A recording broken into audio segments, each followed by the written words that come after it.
राजनीति के अखाड़े में अगर कुश्ती सिर्फ संसद या विधानसभा में होती तो कहानी आम होती, लेकिन दिल्ली में एक ऐसा चुनाव हुआ जिसने सबको चौंका दिया।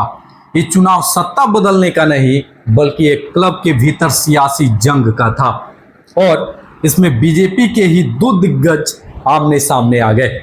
दिल्ली की पॉश गलियों में बसा एक ठिकाना कॉन्स्टिट्यूशन क्लब ऑफ इंडिया आम आदमी के लिए बस एक नाम हो सकता है, लेकिन यहाँ कदम रखने वालों की पहचान है। माननीय सांसद और पूर्व सांसद, और इस बार इसी क्लब की सचिव पद के लिए जो चुनाव हुआ उसने सियासी गलियारों में हलचल मचा दी। आखिर क्यों? क्योंकि अब मुकाबला था बीजेपी बनाम बीजेपी का ही। जी हाँ, एक ओर थे बिहार से 6 बार के सांसद और राजपूत समाज का बड़ा नाम राजीव प्रताप रूडी, और दूसरी तरफ थे पश्चिमी यूपी के जाट नेता और पार्टी के गद्दावर चेहरे संजीव बालियान। नमस्कार दोस्तों, स्वागत है आप सभी का राष्ट्र की रौनक चैनल पर। दिल्ली की सियासी गलियों में इन दिनों एक ऐसा इलेक्शन सुर्खियों में है जिसने सबको हैरान कर दिया है। ये चुनाव किसी लोकसभा या विधानसभा का नहीं था बल्कि देश के सबसे exclusive constitution club of India का था। सोचिए, एक ऐसा क्लब जहां सांसदों और पूर्व सांसदों का जमवाड़ा होता है। वहां सचिव पद के चुनाव में बीजेपी के दो बड़े नेता आमने सामने आ गए। प्रतिद्वंदिता का एक टेलर था। इस चुनाव में रूडी ने अपने ही पार्टी सहयोगी बलियान को हराकर जीत दर्ज की है, और इस जीत के बाद जो हुआ वो इस पूरे मामले की गंभीरता को दिखाता है। रूडी के समर्थकों ने 15वीं सदी के महान राजपूत शासक जय सांगा के नारे लगाए, जिसने साबित कर दिया कि ये चुनाव सिर्फ एक पद के लिए नहीं था बल्कि जातिगत सम्मान की लड़ाई बन चुका था। इस चुनाव ने बीजेपी के भीतर के उस अंतर्कलह को सबके सामने ला दिया है जिसे पार्टी हमेशा दबाने की कोशिश करती है। हालांकि दोनों पक्षों ने दावा किया कि इसका पार्टी की राजनीति से कोई लेना देना नहीं था, लेकिन पर्दे के पीछे जो कुछ हुआ वो साफ इशारा कर रहा था कि एक कोई मित्रवत मुकाबला नहीं था। अब हम आपको बताते हैं बीजेपी बनाम बीजेपी कैसे हुआ, किसने किसका दिया साथ। इस चुनाव में संजीव बलियान को बीजेपी के कुछ बड़े और प्रमुख नेताओं का समर्थन प्राप्त था। बीजेपी सांसद निशिकांत दुबे ने तो खुलकर बलियान का समर्थन किया और कहा कि क्लब को बिचौलियों और नौकरशाहों का अड्डा बनने से बचाना है, यानी उन्होंने रूडी के पैनल पर सवाल उठाए। वहीं दूसरी तरफ रूडी ने अपने अनुभव और विपक्ष के समर्थन से इस लड़ाई को जीता। उनके पैनल में न सिर्फ बीजेपी के नेता थे बल्कि कांग्रेस जैसी विपक्षी पार्टियां के भी नेता शामिल थे, जिन्होंने उनकी जीत सुनिश्चित की। और इस चुनाव के महत्व को समझिए।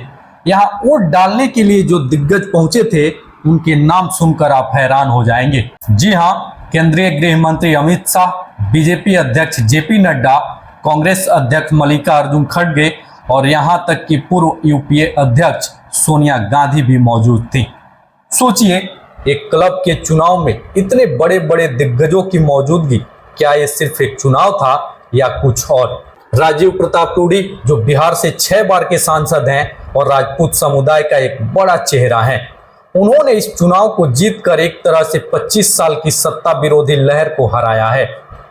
वहीं दूसरी तरफ पश्चिमी उत्तर प्रदेश से आने वाले जाट नेता संजीव बलियान ने जाट समुदाय और कुछ बीजेपी नेताओं के समर्थन पर भरोसा किया था। इस चुनाव से पहले दोनों पक्षों ने डिनर डिप्लोमेसी और डोर टू डोर प्रचार के जरिए समर्थन जुटाने में कोई कसर नहीं छोड़ी। इस चुनाव को लेकर यूपी और बिहार दोनों में हलचल थी। दिलचस्प बात यह भी है कि रक्षा मंत्री राजनाथ सिंह और उत्तर प्रदेश के मुख्यमंत्री योगी आदित्यनाथ, जो दोनों ही राजपूत समुदाय से आते हैं, वे इस चुनाव पर पैनी नजर बनाए हुए थे। ऐसा कहा जा रहा है कि इस मुकाबले के जरिए 2025 और 2029 तक की राजनीति की बैक स्टेज स्क्रिप्ट भी लिखी जा रही थी। यानी इस चुनाव की गूंज सिर्फ दिल्ली तक सीमित नहीं थी। रूडी की जीत ने साफ कर दिया कि इस मुकाबले में विपक्ष का समर्थन और उनका अपना अनुभव ही निर्णायक साबित हुआ। ये संविधान क्लब लगभग 8 दशक पुराना है। यहाँ सांसदों और पूर्व सांसदों के लिए तमाम सुविधाएं हैं, जैसे कॉन्फ्रेंस रूम, ट्रांजिट आवास, जिम, स्पा और रेस्टोरेंट। इनमें से ज्यादातर सुविधाएं रूडी के पिछले कार्यकाल में ही विकसित हुई हैं। और आपको बता दें, एक क्लब के इतिहास में सिर्फ चौथा प्रतिस्पर्धा चुनाव था जिसमें रूडी ने 2 दशकों पहले पूर्व राष्ट्रपति रामनाथ कोविंद को भी हराया था। और ये भी याद रखिए, क्लब के 80 साल के इतिहास में सिर्फ चौथा मौका था जब सचिव पद के लिए चुनाव हुआ। ये चुनाव भले ही क्लब का था, लेकिन इस चुनाव ने हमें 2 बहुत बड़ी बातें बताई हैं। पहली, बीजेपी के भीतर भी सब कुछ ठीक नहीं है, और दूसरी, जाति की राजनीति सिर्फ चुनावी मैदान तक सीमित नहीं है, बल्कि वो दिल्ली के सबसे एक्सक्लूसिव क्लब तक भी पहुंच चुकी है।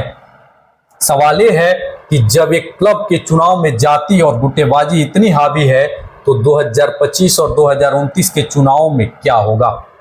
क्या ये सिर्फ एक अंदरूनी जंग थी, या बीजेपी के भीतर चल रही किसी बड़ी सियासी हलचल का संकेत? इस पर आपकी क्या राय है, हमें कमेंट बॉक्स में जरूर बताइएगा। अगर वीडियो पसंद आया हो तो वीडियो को लाइक करें, शेयर करें, और साथ ही राष्ट्र की रौनक चैनल को सब्सक्राइब करना ना भूलें। फिलहाल के लिए इस वीडियो में इतना ही। मिलते हैं अगले वीडियो में, तब तक के लिए धन्यवाद। जय हिंद, जय भारत।